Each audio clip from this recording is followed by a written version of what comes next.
right, ladies and gentlemen, it's the night you've been waiting for. It is our parent education night. I've been sharing this on the podcast. I put out several social media posts about this, and I'm excited to be here with you tonight. Okay, so real quick rundown. One, I am not a doctor, nurse, medical professional, therapist, counselor, any of those things.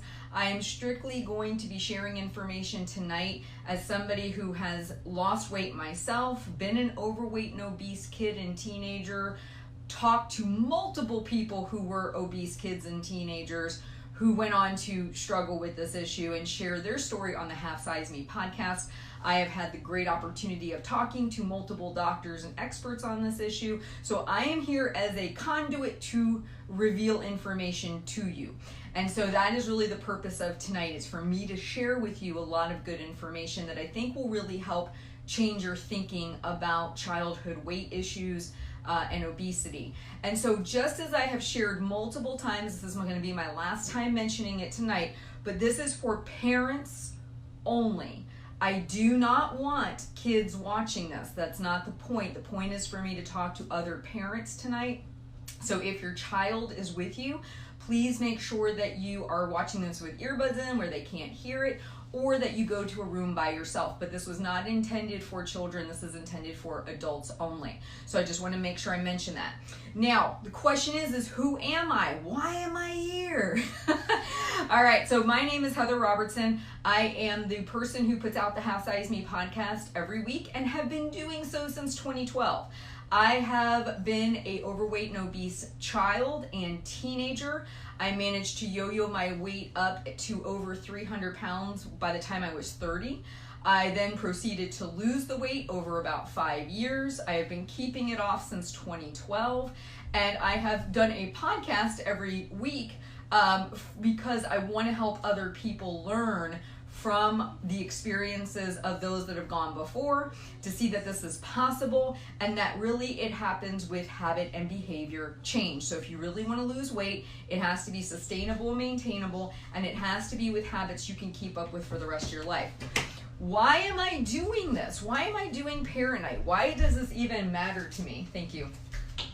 Because I have been that overweight kid. I was picked on mercilessly, at school and by friends and kids passing by in cars. I know the pain that kids go through when they struggle with weight. If you want proof, go back through the images on my Facebook page. I've got ones from when I'm 8, 9 years old, through high school, through my 20s. I have been in this position. I understand the pain. And since I have had that experience, and then I also started dieting at a young age, I also had an eating disorder. I struggled with binge eating disorder, and I had to get all of that out of my way and basically think about this whole thing differently in order to lose the weight this time. So I had to undo a lot of problems that happened for me when I was a kid. And recently, in case you don't know, Weight Watchers released something called a Kurbo app for kids. Now, I just want to let you know, this will not be a bashing any one particular company or anything for the entirety of this. This is all about informational purposes, but I want you to understand what caused me to be here tonight. When I saw that app geared toward children ages 8 to 17, it really concerned me as a mother, as a former overweight and obese kid, as somebody who has interviewed well over 300 people who have all struggled with this. Because what I have learned from hearing so many stories on the Half Size Me podcast is it all starts the same way. I was somewhere between 9 and 15 years of age. A well-meaning adult told me to lose weight, put me on a diet, took me to Weight Watchers, had me count my calories, started restricting food. I ate differently than my family. I then created an eating disorder. I then started yo-yo weight cycling. I then hit my highest weight when I was adult. I look back at myself at 9 and wish, man, I wish I had not, I wish I had not even gone there to begin with. And the cycle repeats and it repeats and it repeats. And there's only so many times you can hear the same story over and over and over again from these people who are now adults, looking back with retrospect saying, man, I wish I hadn't gone on a diet when I was a kid. I think everything would have turned out much differently. That you have to say something when you see something that you know is inherently not correct, or it could cause damage to somebody or young somebody's. And that is what motivated me. So when this Kurbo app came out, I was very concerned, not because Weight Watchers came out with it, but because we're setting a precedent right now. If Weight Watchers is allowed to continue to have this app geared toward children, and I don't care what you say, if it shows before and after pictures of 9-year-olds saying that they lost 35 pounds in 5 months, that is a weight loss app, ladies and gentlemen. It is not a lifestyle app. When you are showing before and after photos side by side and you're telling me how much weight a child has lost following your program, that means it is now a diet. It is focusing on weight loss. And here's the issue that I want to bring up. If this is successful for Weight Watchers, if they get a foothold and get to keep this app around, other companies will say, oh, this is something people don't push back about. They don't mind kids going on diets. Let's create our own app. And now a moral precedent has been set. And once we start traveling down that road, it becomes more and more difficult. And this is why I'm binding with other people that are willing to contribute. I was on Jason Leonard's podcast, Revolutionary You. I've got wonderful people lined up to come on my brand new podcast starting next year, which is going to be Healthy Parents Equals Healthy Families. And we are going to be working on giving you better options, more options, ones that won't end the way that so many of the stories on the Half Size Me show ended, where you can make family-based habit change. But hear me, please. If you can get this message out that getting kids on a weight loss based diet program in app form is not a good idea, and we can all get this collectively shut down, it prevents other companies from coming in and picking it up and running with it too. And honestly, that really concerns me as a parent, and hearing about the amount of eating disorders, body dysmorphia, and things that exist out in the world right now. That's just one more layer of problems we'd be adding to the mix. So that is why we're having this parent education night tonight. So that way we have a better understanding of what to watch out for, and to ultimately learn what we can do differently. Now, I have an awesome freebie for you tonight. Please, please, please get this. This is like your action pack of what you need to be focusing on. This literally is a complete guide that I put together for you on a bunch of different wonderful habit changes you can do. It's got tons of clickable links that you can go through, all from how to meal plan with your family, how to start to reduce how many nights out you're eating, how to start to remove soft drinks from your kids' lives, how to get more fruits and vegetables in, how to get in more physical activity, lots of different ideas there. This is literally a complete comprehensive thing that I put together because I want to give you solutions. I'm not the type of person who I just want to say, here's the problem, here's the problem, here's the problem. Yeah, there's a problem, but I want to give you a solution to the problem. And that's what this PDF is. Honestly, this is just a huge reference guide for you.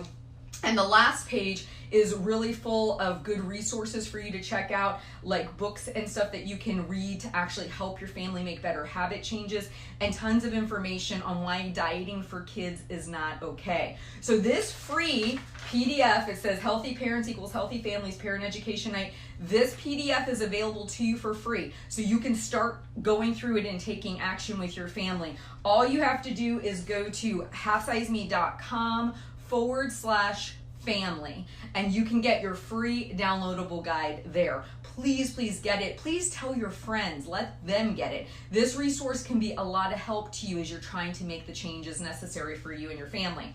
So that's going to be answering a lot of what should I do, Heather, right? Okay, so you're saying not to use the Kurbo app. You're saying don't put my kid on a diet. What do I do? Go get this PDF. It will tell you all the different ideas, high-level ideas of what you can do.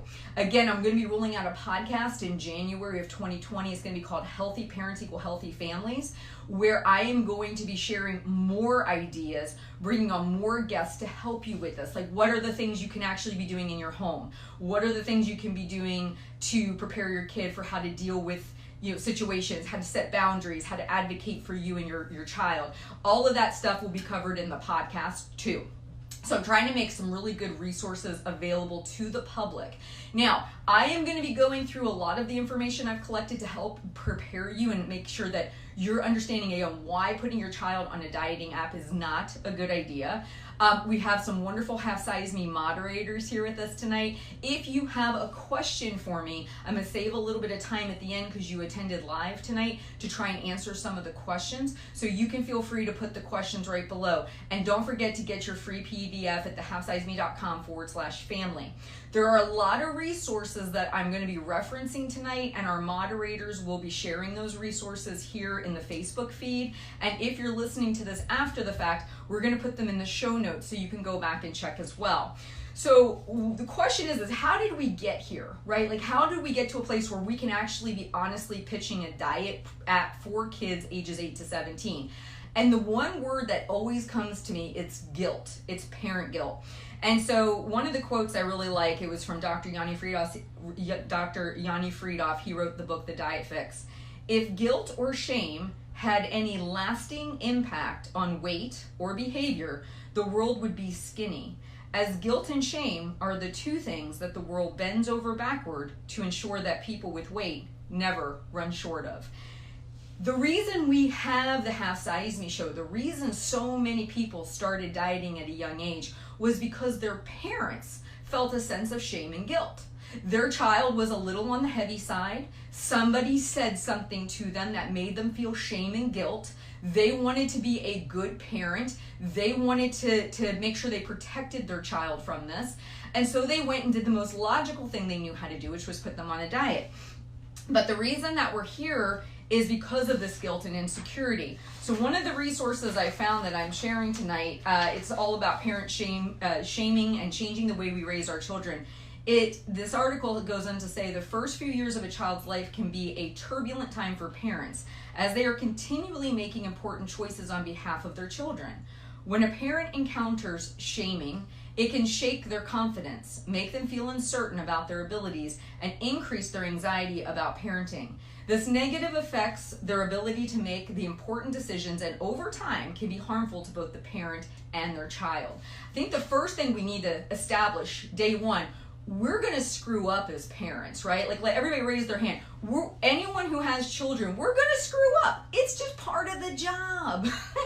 There's going to be something you say. There's going to be something you do. And really what we have to do is stop judging other parents, because what we're doing is we're judging ourselves. We need to actually applaud parents for doing things well, because this is the one job you have that you don't get any validation, you don't get any positive feedback. You're just kind of stumbling through this thing, hoping you're getting it somewhat right, okay? When I left being a public school teacher and I came to be a parent at home, the one thing I missed was the accolades. I missed the reviews. I missed the, hey, you're doing a really good job. When you parent kids, you get none of that. You are literally doing all the things, the feedings, the diaperings, the watching, the taking them on play dates. You're doing all the things and you're not getting any feedback that says, hey, you're doing a good job. The fact you're here tonight, the fact you're listening to this, you're choosing to do that, you're a good parent. And you want to know how I can say that with such confidence? Because a good parent is someone who's constantly seeking ways to improve their game. They're looking for ways to do it a little bit better. It's not to say you won't screw up and make mistakes, because we all will, but you're looking for a way to make it just a little less mistake oriented, right? You're saying, what can I do to improve this just a little bit? And that means immediately you are a good parent. You're here because you care. And that really, at the end of the day, is what this comes down to. So I want to just clear that up on the front end. The insecurity, the shame, and the judgment have got to go, because that is the thing that's causing this spiral of decision making when it comes to our kids' weight. Shaming is not only psychologically harmful to parents, it also leads to inconsistency. Consistency provides boundaries for children, helping them to organize and integrate information into their brain. When children are unable to predict their daily routine or how a parent will respond to certain actions, they feel more secure and make better choices. Inconsistency, however, leads to insecurity, which can cause the development of characteristics such as aggression, hostility, complacency, passivity, or anxiety. So really, at the end of the day, we want parents, even when they're making the mistakes, to feel that sense of, I'm going to be consistent. I even say this to my kids, I might be making a mistake right now. I'm still rolling with this decision.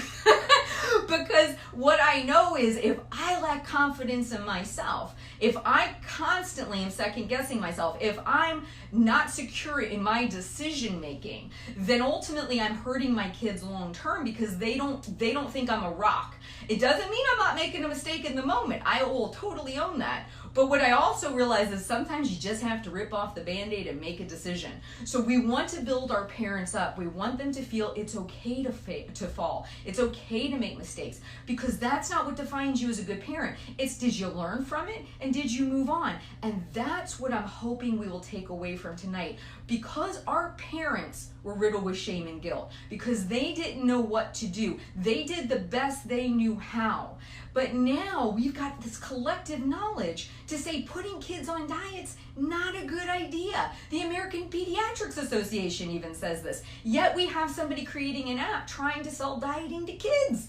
We've got to learn from our past so we can better the future. It doesn't mean that we'll be perfect from here on out. We'll still make plenty of mistakes, but we don't have to repeat the same mistakes that the previous generations have done. That's what we want to work toward. All right, so our takeaway from this is, we don't want to shame parents. Assume that they are doing the best based on the knowledge they have. You might see a parent handing their kid a soda. Don't judge them, because you don't know the relationship that kid is having. You don't know the fact that parent's not weaning that kid down on soda. You don't know if that parent maybe came from a big scarcity background and soda is a huge kind of reward from where that parent came from. Keep in mind, as we become parents, we bring our baggage into parenting. The way that we were treated, the way that we saw food, the way that we saw rewards, and a lot of that gets passed on to the next generation. So we can't judge parents and assume that they have ill intentions. I assume they have really good intentions. They just don't know a better way. They don't have all the facts, or they would be making a different decision. The next thing we want to talk about is controlling your child's behavior. Human behavior is convoluted. It is no wonder there is an entire field dedicated to understanding, predicting, and controlling it. Most of the problems I see with kids eating, this whole weight thing, is there is a desperation to control something. If I can just help my kid lose this weight, life will be good. Everything will be okay. That everyone will feel good about this.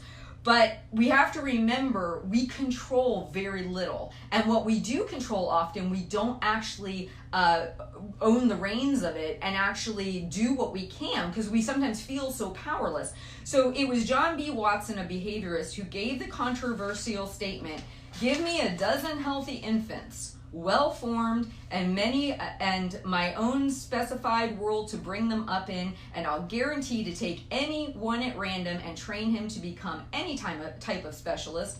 I might select a doctor, lawyer, artist, merchant, chief, and yes, even a beggar man, and thief, regardless of his talents and tendencies and ability and vocation and race." And that was from 1930. What he was basically saying is, if I can have this kid in a vacuum, if I can lock her down, and I can have a child and basically groom him with no other influences, I can make him turn out however I want. However, in order for a behaviorist to have complete control over behavior, he would need to control genetics, inheritance, interactions with peers, friends, family, media exposure, income, neighborhoods, weather conditions, natural disasters, etc. And this is utterly impossible. So as a parent, your child's weight issue, you have a huge ability to influence over time. You do not have the ability to control it. There are a lot of factors that are outside of your control. When they go to school, there's a lot of things you can't control. When they go to a party, there's a lot of things you can't control. But within your home, with your buying dollars, there is a lot you can control. There are a lot of habits and behaviors you can greatly influence. But you have to remember, you're not in that lockdown scenario. So all that weight you have on your shoulders, no pun intended, isn't completely yours. You can only influence influence things so much as you have control over them. But I want to encourage you, and this is again why this PDF was put together, full of ideas on how to empower you and actions you can actually take, because I see that you have a lot of power. You just need to see all the areas that you can execute it in. So what we want to talk about is, since we can't change our child's weight, just like we can't change our own weight, what we can do is influence it over time. What do I mean by that? Well, can you decide today to be 10 pounds lighter tomorrow? No. Could you make a series of changes to your eating and fitness and your lifestyle to, over the course of weeks and months or years, lose 10 pounds? Absolutely you can. So your body manages your weight. It manages hormones, it manages everything. It does it for you as an adult, and it does it for your kid as a child.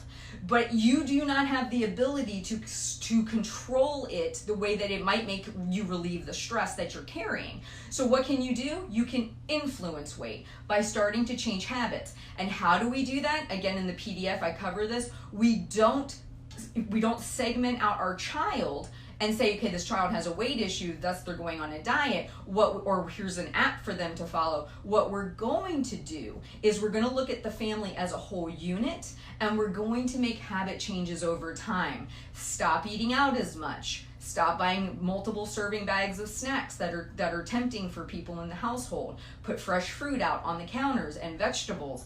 Make sure that dinner's a regular thing, family dinner. Even if it's hot dogs and baked French fries, it doesn't matter. Focusing on eating off smaller plates or eating off smaller bowls, because what you're ultimately doing is, by doing this for the whole family, nobody is going at this by themselves. It's an entire effort, and it should be happening so subtly that nobody in your family notices. It should not be a war that you wage, because here's the thing, you don't want this to be that way. You want your kid to walk away from this having a normal relationship with food, feeling good about making choices, feeling somewhat empowered, right? You want this to be a really pleasant experience. So all of the habits you change should be very small, very subtle over time.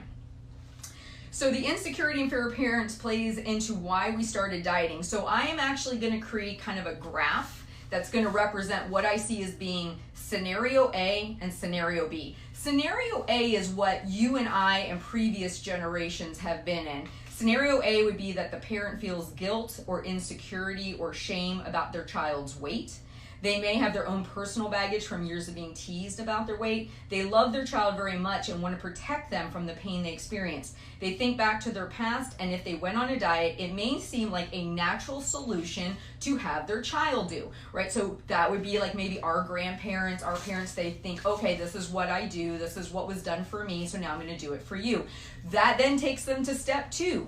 There is a lack of boundaries. The family member and friends and medical professionals can say triggering phrases to the child or the parent about the child. They fear the doctor's judgment. We compare our kids to our friends' kids and their bodies.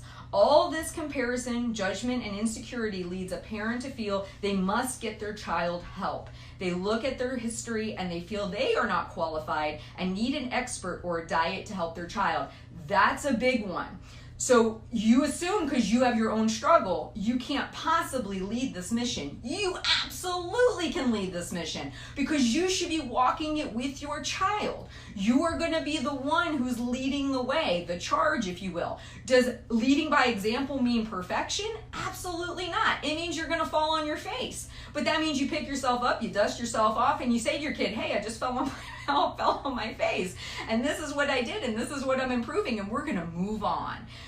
And so then it goes on into immediate action. So we went from 1, the shame and the guilt, 2, the lack of boundaries and feeling that sense of I can't possibly do anything. So now I'm going to take action. I'm going to go outside the home. I'm going to get my kid on a diet. I feel like that's a positive action. It relieves my stress in the moment as the parent, because I feel I'm doing something.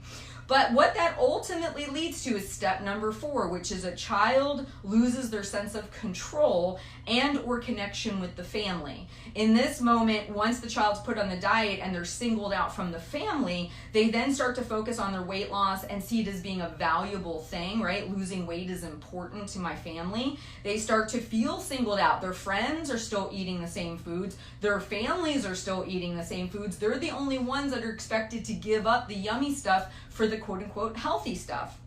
And they start to feel resentful. I've interviewed now many people who say this. They felt a sense of resentment because their sisters and brothers could eat the cookies and ice cream and they could not. So there's a feeling of resentment. They might lose weight in the temporary short term, but then they end up stopping, they gain the weight back, and then it progresses to rebellion. They feel they're only worthy when they lose weight.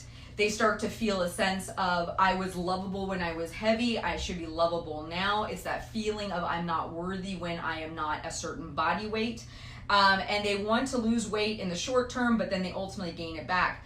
Step 6, seeking weight loss for a lifetime. So this is where the Half Size Me show would come in on this timeline, right? This is where people will start out the show with, here's my dieting history, Heather. I then proceeded to go from this diet to this diet to this diet. And what are they doing every time they cycle through another diet round? Their weight is slowly creeping up. They ultimately start to have more problems with eating. Their weight continues to grow, so that at once 140-pound middle schooler is now the 240-pound grown adult. And then the 240-pound grown adult looks back at the 140-pound middle schooler and says, man, I wish I had just left my weight where it was.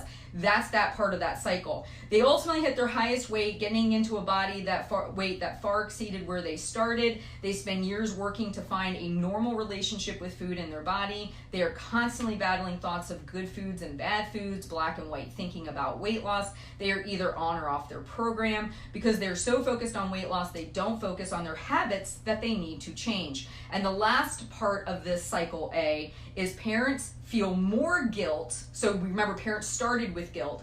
They feel more guilt because now they see their adult child still struggling with the same thing that they were struggling with back when they were a kid in their care. And they ultimately have never gotten it resolved. So we can make full circle rotation right back to guilt and shame. The scenario I'm proposing is scenario B, okay? So that's the old model, what I just described, all right, that whole cycle.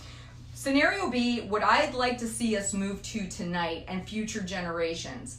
They may feel that initial twinge of guilt and shame. That's a normal parent response. If you feel like, okay, I'm questioning, did I do everything? My doctor's saying this. My mom made this comment about my child's weight, right? We start to go down that road of feeling like as a parent we're being questioned, that insecurity.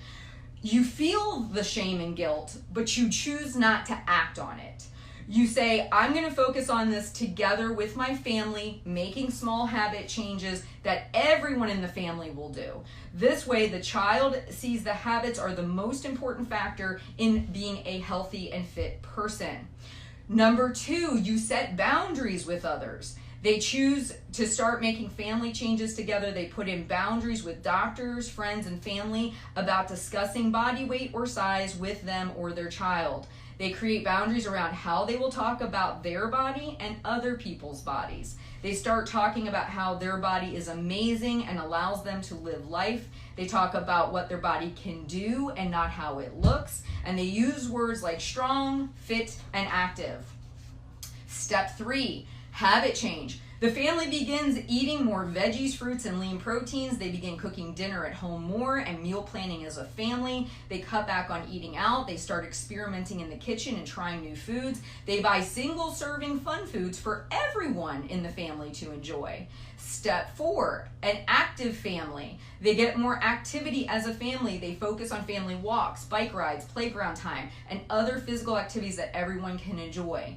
They feel connected and supported. They feel connected to their family. They do not see any difference in how they eat from the rest of the family. Making these changes with others makes it easier. Family is one of the most important things for kids, and knowing their family is getting healthy together allows them to feel confident. Parents are empowered. Step 6.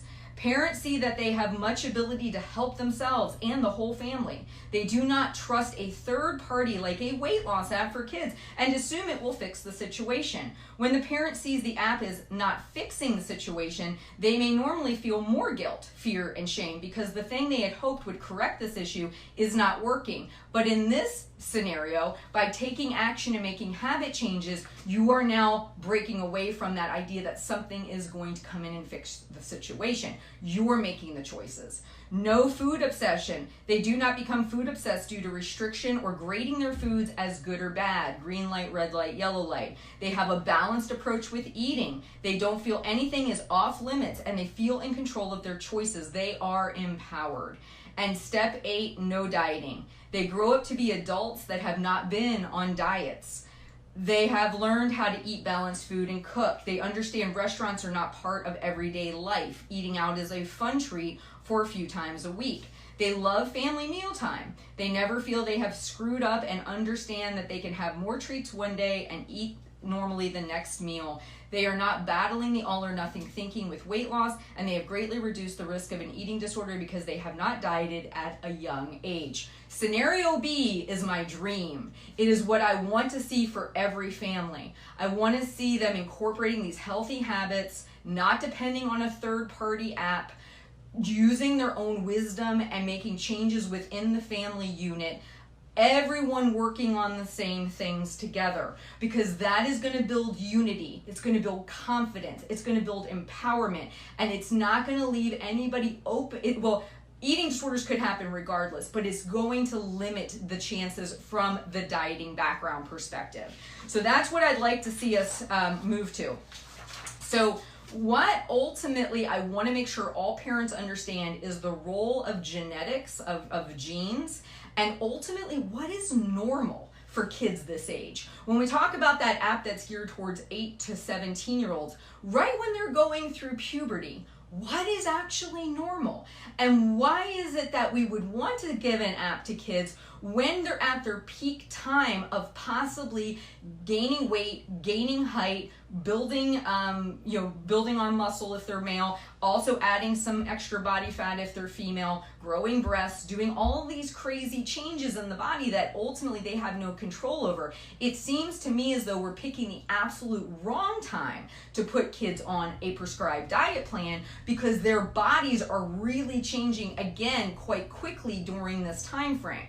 So according to John Hopkins, heredity plays a role in a person's body shape and weight. People from different races, ethnic groups, and nationalities tend to have different body fat distributions, meaning the accumulation of fat in different parts of their body, or body composition, amounts of bone and muscle versus fat. But genes are not density. Kids can reach and keep a healthy weight by eating right and being active.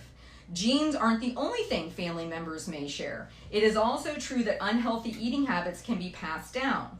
The eating and exercise habits of people in the same household probably have a greater effect than genes on someone's risk of becoming overweight. If parents eat a lot of high-calorie foods or snacks or don't get much exercise, their kids tend to do the same. The good news is, according to John Hopkins, that the habits can be changed for the better. Even small changes like cutting back on sugary drinks, going for walks after dinner can add up and make a real difference. So remember, it's not a specific number on the scale that's important. It's making sure your kids stay healthy inside and out. And again, that's from John Hopkins children.org website.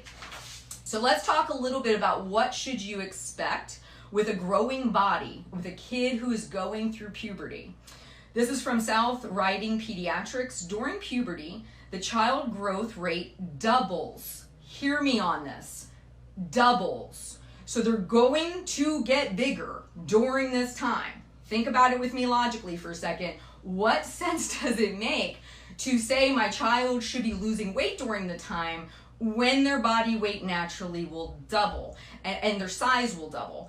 But because some kids start developing as early as age 8 and some not until age 14, it can be normal for two kids who are the same gender, height, and age to have very different body weights. Children gain on average between 30 and 40 pounds between ages 11 and 14. A child can gain 20 pounds or more in 1 year during this time. I've got to highlight that. We're talking about marketing a weight loss app to somebody who naturally, based on the time frame of their lifespan, is supposed to be gaining weight, possibly 20 pounds in a year, but 30 to 40 pounds through the duration of their time going through puberty. Does that really make sense to you as a parent? I just have to put that out there. And I'm not saying it doesn't mean your kid might not look different. They very well might. But realize that this is a designated period. Aside from childbirth, when they're first born in that first year of development, this is the time of their life where they will be growing the most. If you think about it, it was birth, they've had rapid growth, then it's puberty, rapid growth, right? It's those 2 periods of their lives. From healthychildren.org, let's talk about growth spurts. Just as height can vary from child to child, so can the timing of child's growth. So chances are when you went through puberty, nobody knocked on your door and said, hey, are you okay with growing breasts today? No, nobody does that, right? When you are going through puberty and your body's changing, hormones are going at different times for different things, whether we're talking growing hair, breasts, having a girl start her cycle, whether we're talking about boys' voices changing, all of these different things happen based on hormone releases that, again, we have no control over. They happen when they happen. So if a child, the timing of a child's growth, despite the average mentioned above, children have a tendency to grow in spurts. Thus, they may grow faster at times and slower at others. Some children grow as much as 3 times faster during a particular season of the year compared with their slow season. These individual variations in timing, along with heredity factors, are largely responsible for the wide variation in size among children the same age. Height differences among children in a typical elementary school classroom can range from 4 to 5 inches. Although boys and girls are generally of similar height during middle school, that changes with the beginning of puberty. Particularly in junior high school, girls are often taller than male classmates, but within a year or two, boys catch up and usually surpass their female classmates. About 25% of human growth in height occurs during puberty. So what you will maybe notice is your child could fill out before they stretch tall, okay? And that is very normal. And what we do as parents is we get that panic, we get the guilt, we worry, we go see the doctor, our kids shot up in weight before they shot up in height, and now maybe your kid's not at the 50th percentile where they were, maybe now they're at the 80th percentile. But if given the time and they didn't shoot up in height, but they shot up in body weight, it may adjust to where it's not an issue. But if you jump the gun and you stress, right, you might go down the rabbit hole of wanting to put them on a diet, when in reality, it's one of those things, as long as you're doing the habits and you're working on reframing how your family eats and what you guys do, you may find that, and I just had a community member share this with me. She had said, Heather, I've been listening to you for a long time. My son was 13. Her husband was a pediatrician. He had gained a bunch of weight. She said she felt uncomfortable, but she suppressed the uncomfortable feelings. She didn't say anything to him. Sure enough, the next year his height shot up. He was completely back to being balanced out and normal again. But in that time frame when his weight seemingly was going off the chart in a direction she was uncomfortable with, many times we were pushed to doing something to fix the situation when maybe in reality the situation would fix itself. But we just have to be patient and realize there's this time frame when your child is growing 25% bigger during this time due to puberty. And so I just make, again, the point, does it make sense to put them on a weight loss app when this is the time when weight loss or weight gain is almost guaranteed? It just makes no sense to me logically. What causes eating disorders? I think this is the part that is the most important to me. So obviously we have all of the history from listening to the Half Size Me podcast. We've heard people sharing their actual personal stories around this. We get that there's obviously an issue here. But now let's talk about the most concerning part of this, which is not only do we have those stories and the heartache of all the things these people went through, but now we're talking about what could ultimately lead down the road of eating disorders. And guess what it is? It's dieting at a young age for kids. So at healthykids.org, there is no single cause for eating disorder. Genes, environment, and stressful events all play a role. Something can increase a person's chance of having an eating disorder, such as poor body image, too much focus on weight or looks, dieting at a young age, playing sports that focus on weight, gymnastics, ballet, ice skating, and wrestling, having a family member with an eating disorder, and mental health problems such as anxiety, depression, or OCD. So somebody who ultimately, like if we're thinking about if we're predisposed to it, these are things that would not be helpful for this person. All right, so let's go on to what the American Academy of Pediatrics has to say. Now, this is the part that I find to be the most interesting.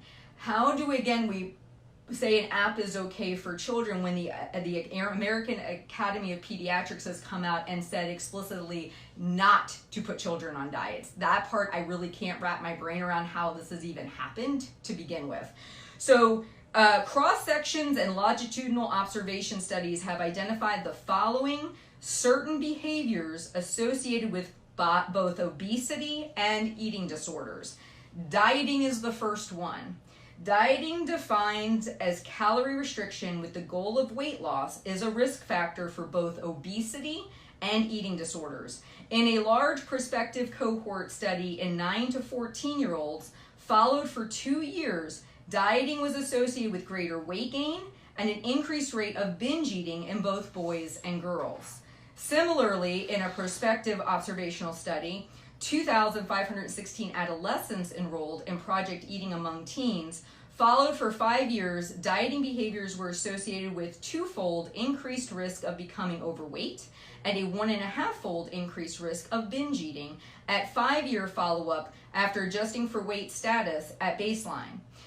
Showed that the girls without obesity who dieted in the 9th grade were 3 times more likely to be overweight in the 12th grade compared with non-dieters. Translation, when we start kids on diets, we not only almost guarantee that they're going to weigh more, we also expose them to things like what I struggled with, which was a binge eating disorder. So just want to, again, the American Academy of Pediatrics, we're not talking about just a run-of-the-mill here. I'm talking about, this is what's recommended for kids. Similarly, the findings, hold on a second, I apologize, I didn't finish. These findings and others suggest that dieting is counterproductive to weight management efforts. I'm gonna read that one again. These findings and others suggest that dieting is counterproductive to weight management efforts. Dieting also can be predisposed to eating disorders. In a large prospective cohort study in students 14 to 15 years of age, followed for 3 years, dieting was the most important predictor of a developing eating disorder. Students who severely restrict their energy intake and skipped meals were 18 times more likely to develop an eating disorder than those who that did not diet. Those who dieted at a moderate level had a 5-fold increased risk. So again, when parents say, but my kid really needs to lose weight, again, dieting is not the answer for kids. What is? Let me bring up the PDF again. halfsizeme.com/family. This is the habit changes you want to be focusing on. Increasing physical activity, decreasing certain foods in the home, increasing other foods in the home, working on eating out, working on cooking as a family, trying new fruits and vegetables. Habit change. Habit change that doesn't put up any red flags that anything's happening and everything is extremely subtle that we're changing. The other things that they found as far as the American Pediatrics Academy is that family meals have been associated with improved dietary intake and provided opportunities for modeling behaviors by parents. Remember, you're the one who's modeling these changes.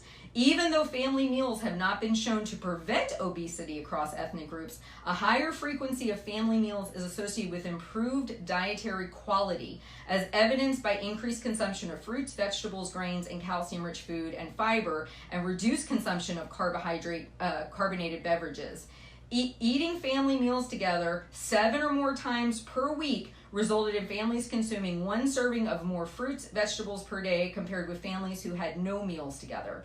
These improvements in dietary intake were sustained 5 years later during the young adult, and family meals also have been shown to protect girls from disordered eating behaviors. Most recently, a prospective study in more than 13,000 pre-adolescents and adolescents found that eating family dinners most days or every day during the previous year was protected against purging behaviors, binge eating, and frequent dieting. The trend was similar in both females and males, although not statistically significant in males. In girls, family meals perceived to be enjoyable and were protected from extreme weight control behaviors. So the other one that we want to be careful about regarding the, or from the American Pediatrics Association is weight talk. Weight talk by family members refers to comments made by family members about their own weight or comments made about their child and by parents to encourage weight loss. So what we want to be very cautious about is only talking positively about our bodies, not making comments about other people who you might pass out in the world.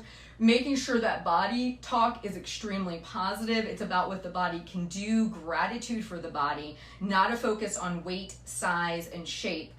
And basically about all bodies being worthy, and that's what we really want to move to. But it starts with you. Even if you have a negative thought about your body, you don't have to voice it in front of somebody. It goes back to the old thing, if you don't have anything nice to say, don't say anything at all. Do that for yourself, because you're the one that's leading by example. The next one, weight teasing. In overweight adolescents, weight teasing by peers and family members is experienced by 40% of early adolescent females. They go on to say 28.2% of middle adolescent females, and 37% of early adolescent males, and 29% of middle adolescent males. Family weight teasing predicts the development of overweight status, binge eating, and extreme weight control behaviors in girls and overweight status in boys. The big takeaway from that, if you have like some great uncle who tends to grab at people and pinch their weight and all that kind of stuff, had that done to me, by the way, I would just set a boundary with that person and say, we're not doing that. And if they continue, leave. Protect yourself, protect your child. Healthy body image is the last one that I'm going to share from the American Pediatrics Association. Approximately half of teen girls and 1/4 of teen boys are dissatisfied with their bodies. These numbers are higher in overweight teenagers.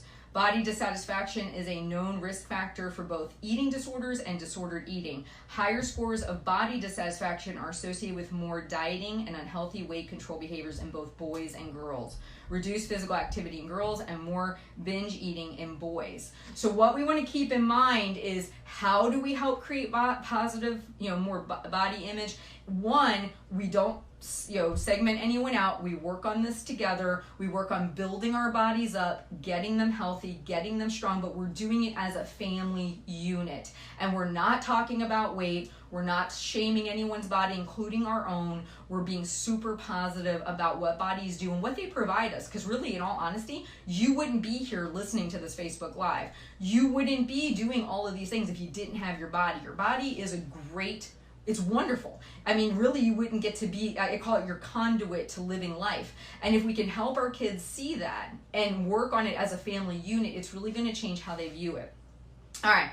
So if for pediatricians, what is the role of the pediatrician? And this one concerns me because, again, I know a lot of parents have come to me and said, my kid's pediatrician says blank. So this is, again, from the American Academy of Pediatrics. The role of the pediatrician in prevention of obesity and eating disorders in adolescents. Observations that can be concluded from current research summarizes in this report to help prevent weight-related problems, including both obesity and eating disorders, include discouraging dieting. So what is your pediatrician supposed to be doing? Discouraging dieting, discouraging skipping meals or the use of diet pills. Instead, encouraging and supporting the implementation of healthy eating and physical activity behaviors that can be maintained on an ongoing basis, aka healthy habits. If your whole family can't sustain it, it's not going to stick. It has to be habits you're willing to stick with long term. The focus should be on healthy living and healthy habits rather than on weight. Again, This is the American Academy of Pediatrics that's saying this, not Heather Robertson. I'm just reading it right off of what they had. So promoting a positive body image among adolescents, do not encourage body dissatisfaction,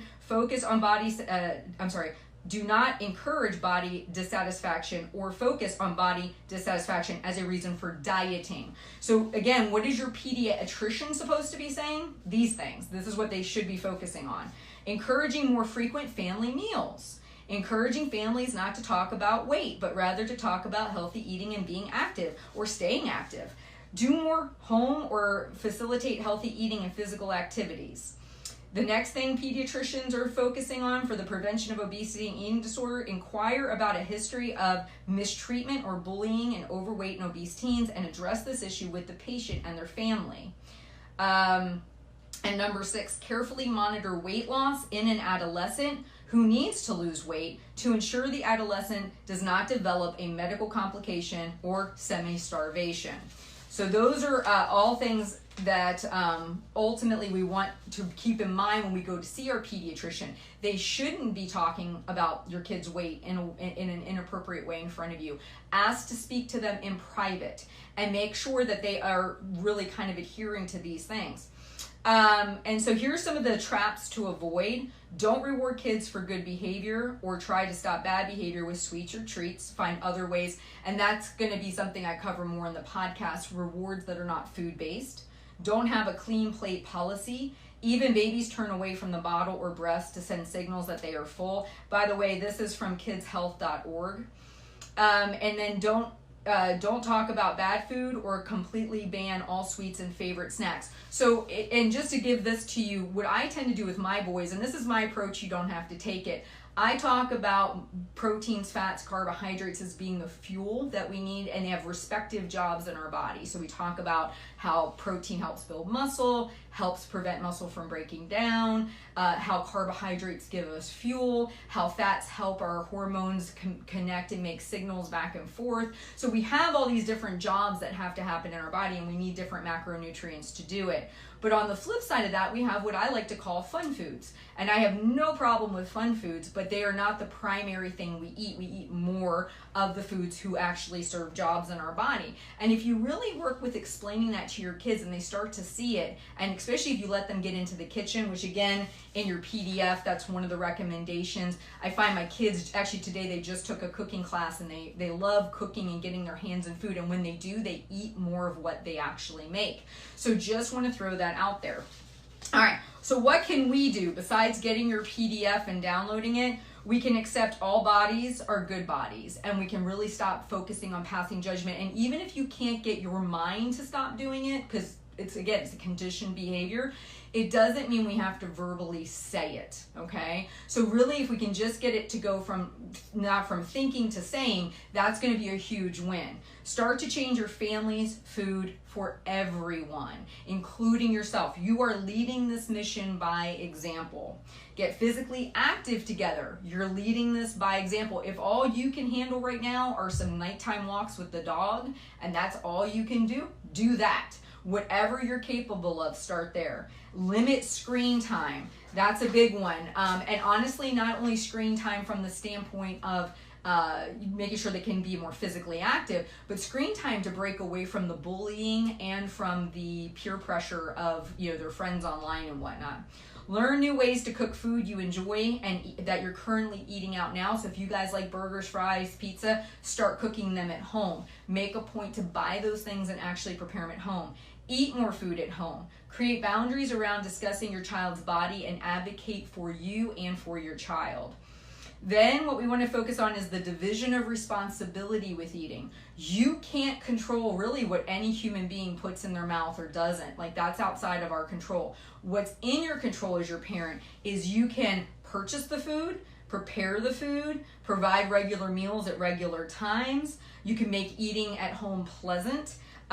You can actually show kids how to prepare food. You can experiment with food. Those are all things that are within your control. You can choose to buy less of certain foods and more of others. The child's eating job is that they'll eat the amount that they want or need. They will learn to eat the food that the parent eats. They will grow predictably, and they will learn to behave well at mealtime. So this is, and I apologize, I think this book, I don't know if I referenced it. Hold on.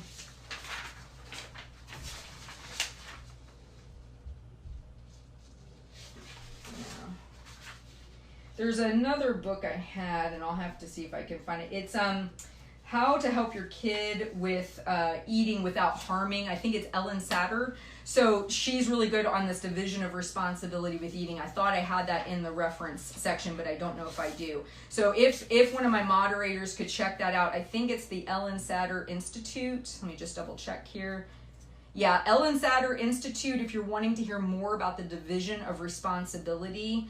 And I'll tell you the name of the book really quick here that I am currently in the process of going through. It's called Your Child's Weight, Helping Without Harming. And what it basically is teaching you is those roles of responsibility with your kid. All right, so that is all I wanted to cover tonight. And I'm checking, I don't see any questions, so that's totally okay. What I just want to recap from tonight, big takeaway, is you have a lot of power. And all that power starts with you, meaning that you can start to navigate. You're the captain of your family ship. Anything you want to see change, it has to start with you first. You're modeling those behaviors for your children. So if you know right now part of your child, what you think might be leading to them gaining weight is eating too many treats, or not eating enough vegetables, or not getting enough physical activity, you can make that pivot for the whole family. And I would really encourage you to think about that. When it comes to dieting apps or weight loss specific programs for kids, here's what I want you to think about. If there is even a slight chance that it could result in an eating disorder, or increasing the likelihood of an eating disorder, or creating the likelihood that they're probably going to gain more weight over the time that they do it, I know that feeling of, I've got to fix this, I got to do this. Really just think about it very logically for a second. Go back and listen to the Half Size Me podcast. Listen to all of those people's stories over and over again. And say to yourself, am I suppressing my anxiety, fear, and stress in the moment for the potential of creating more problem later, right? Like that idea of, may I be again stressed and upset about this later on? Because I know many adults now where their kids have become adults and they're still like, yeah, they're still struggling with their weight after all these years. Well, here's the thing, we can do better. We can learn from that. We can say, I'm not going to do this with my kids. Like, I get my kid right now might be 140 pounds. Maybe that's considered quote unquote high based on their height or their age. But let's be honest, once they're an adult, if they weigh 140 pounds, they're going to be fine, right? So at this point, it's about really kind of trying to keep things steady. I always tell people, I went to my doctor when I was in 6th grade and I was getting ready to relocate. And I remember I weighed 160 pounds. I wish I had just stayed there. I went from 160 all the way up to 290 by the time I was 30. And I wish I had just learned how to stay there. I wish I had just learned to maybe watch my portions a little bit more. I wish it was a family effort. I wish our family eating dynamics had changed. But that wasn't the reality, right? What did I do? I started dieting because I had a doctor tell me I needed to lose weight. So just want to put this idea out there that if we think about it very logically, if your kid is within what would be a normal weight for an adult, okay, and right now they're going through this huge growth window, you might want to just think about, and again, I'm not a doctor, nurse, medical professional, but think about the fact of, if we can just allow the growth to kind of stabilize, maybe very well, it will fix itself. Just a thought. So Molly had a question. What is your recommendation as a parent of an older teen or even a young adult child? Do you do anything different, both when your child does or does not mention or concern, but you know that they are concerned by their behavior, clothes, and pictures? My question is coming from my oldest that gained weight over a couple years after she quit sports. I never mention anything about her or myself out of fear of eating disorders, but she is 18 now. And has started behaving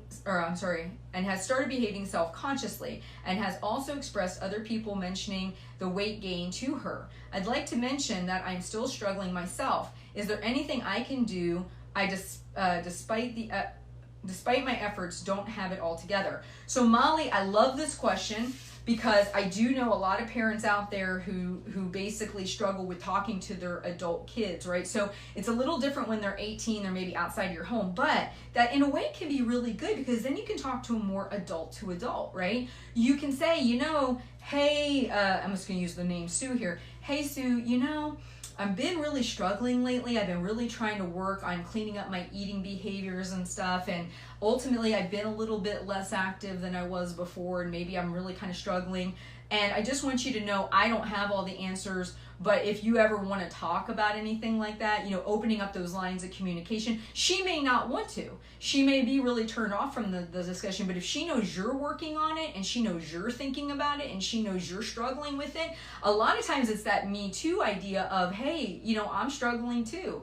And just knowing that you're not alone and knowing that your parent might, be willing to talk to you about it, that would be step number one, just opening up those lines of communication. And again, we're not talking about this kind of very influential time of that puberty period where it really is touchy. We're talking about an 18-year-old kid here. So really just trying to gain some trust, gain some communication on this issue. I mean, she might talk to you about everything, but this might be one of those things that is hard to talk. And so you open it up, but you don't bring her up. You don't bring her weight up. It's all about you and your struggle. And you share with her and maybe even share with her some of the things you're working on. Like, what? Right now I'm working on learning how to maintain my current weight and what my maintenance calories are so my weight doesn't keep going up. And she might be like, what? That's interesting. I'd like to know how to do that. And you could at least begin that conversation. Like, what are maintenance calories? What would be taking a slight deficit? What maybe could she do and what habits could she look at changing in her current eating? Like right now, maybe she's eating the way she ate when she was playing her sport, but maybe right now, because she's not playing the sport, she needs to cut back a little bit. So maybe just like a little, hey, here's a couple of small things that if you tweaked might create a calorie deficit without you even having to track calories. And that's kind of the direction I would go with her just a little bit, is realizing that as her activity cut back, maybe her food needed to be tweaked a little bit, and really just talking to her about some options like that. And then really with an adult kid or one that's a higher teenage kid, I would be teaching them to cook the foods they love using things like the microwave, air fryers, things like that, to where they could make those things as they're converting over to college or maybe starting to provide for themselves. Leslie says, I agree. When kids are younger and eating at home, we are the gatekeepers of the kids of the food they have access to. This changes dramatically as they become teens, eating at friends' houses, food at school, buying their own treats with their own money. Please address how we can encourage good choices when they are on their own so much. So yeah, Leslie, this is a legit concern, and it always goes back to what is your realm of control. So really what's great about kids becoming teenagers and getting a little bit more independence is it's preparing them for the inevitable, which is 18 and they're going off to college, they're leaving your home. And in all honesty, if we're thinking about it, the best thing to start to do is just to say to them, how do you physically feel? Are you feeling okay? Are you doing okay? And just to, as subtly as you can, just remind them that, that they want to think about nourishing their body and they want to start taking really good care of their body, and also in learning how to enjoy those fun foods reasonably without overdoing it. But in all honesty, at some point, aside from unless they're financially, you're the one supporting them going to buy those things. You could obviously take that money away if you wanted to, but ultimately they've got to learn on their own. And what you just do is you just try, same thing I was just telling Molly, you try to bring these conversations up in a non-threatening, non-aggressive way. But what you really want to do is ultimately lead by example. If I were to say, what is the most important thing you can do? Lead by example. Keep being the role model. I was struggling with my weight. My grandmother had lost a bunch of weight. She was maintaining it. I was probably the same age, 18, 20 years of age. I knew she knew kind of how to do it. I didn't want to talk to her then. It wasn't until many years later. So a lot of times we want to protect our kids from what I like. If you ever get a chance to read the book Boundaries by Dr. Cloud and Dr. Townsend, Boundaries is a great book. But what we ultimately do as parents is we try to protect our kids from what he calls the natural consequence of your decisions. So often our kids are trying to learn what boundaries they want to push and what they want to try and do. And this is why you don't want to harp on them about the food thing, because the more focus you put on it, the more they may push back against it. So I would be very leery of making it a big focus. If I am a parent of a teenager, I'm leading by example. I'm going to control the areas I can control. And I am going to, just remind them, take really good care of yourself. Be grateful for your body. Make sure you're giving yourself something good to eat. Try to balance those things out. And hopefully, when they're ready, they will talk to you about it. They will be wanting to discuss those issues, but you can't force it. And I wish we could. I wish we could go through and micromanage everyone's decisions, because we know that they would be the perfect ones. But as I have found, that is absolutely not the case. Like, that's not what typically happens. All right, the next question. I have a 4-year-old girl who is extremely tall, and she looks more like a 6-year-old. We get commented often on how tall she is and how old she looks. She is very thin, but I'm wondering if it's best to keep all comments about her body off limits. Do you think the comments on her being tall could be detrimental long term? Melissa, I love where your thinking is going, and that's exactly right now is the time to shut it down. And what I would say is, look, we're trying to be super positive about all bodies, and we really don't want to, other than talking about how bodies are helpful, how we're grateful for them, how ultimately all of them are beautiful, tall, and all this stuff. But to your point, when somebody starts getting labeled one way, it starts to make them maybe feel a little self-conscious. And what you can just say is, look, I just don't want my kid to feel self-conscious, so I really would appreciate, it goes back to boundaries. This is the grandparent, for example. I know you love, let's just use the name Sally here. I know you love Sally very much. I know she's a little bit taller than girls her age, but this is something that she's really sensitive about. I would like for us not to talk about it so it doesn't make her feel uncomfortable. And just really from here on out, Grandma, if you could just not talk about her body at all. If you want to talk about her accomplishments and the things she's doing in the world, awesome, but let's not talk about bodies. And again, we're talking about generation after generation after generation of some of these issues going on. So it is going to take a little bit of advocating for your kids, setting boundaries around your kids, and really around how you talk about it as well. So that's a great question from Melissa. All right, ladies and gentlemen, we are going to wrap for tonight. I think we got everything covered. Again, I cannot urge you enough. If you're saying like, okay, Heather, great, I get it, dieting bad. Don't put kids on diet, eating disorders, and all this other stuff. I'm hearing you, but I don't know what to do. That's where this PDF comes in. This PDF is full of actionable items that you can start to take. And I do want to make sure, I even underlined it so I didn't forget. It does say that you should only be focusing on, at most, 2 habits at a time with your family. So you don't want to take this whole PDF and go, yep, I'm going to do all this, all this, all this. Pick 2 habits to focus on. 1 food-based one and 1 activity or a life skill and an activity, but you only want to focus on 2 at a time. Why? Because the changes should be so subtle that nobody really notices, and it's flying under the radar to where it's not a big deal. And really, when you get to the place where your family doesn't even really question it anymore and they seem to be doing it pretty effortlessly, you then know to start building in your next habit and behavior. I hope tonight was helpful for everybody. I really feel super passionately about this. And again, that is why I'm creating the podcast for next year called Healthy Parents Equal Healthy Families, because my concern is if I don't speak out, if others don't speak out and say, hey, look, a dieting app for kids is not the solution, just telling you that is not going to help and fix this. What is going to help and fix this is things like me taking the time to put this PDF together, me talking to you tonight, me showing up next year and releasing episodes to help you some more. Because if I can keep giving you ideas, if I can keep showing you how to structure this, if we can continue this conversation, you will know better ways to handle it than our parents' generation or our grandparents' generation and the previous ones. Because I guarantee you money, if they had known, if our grandparents and parents could have heard these shows that are going out with our stories in them, and they could have known for a second that this pediatrician saying this, or this family member saying this, or your desire to change your body and dieting at the age of 9 or 10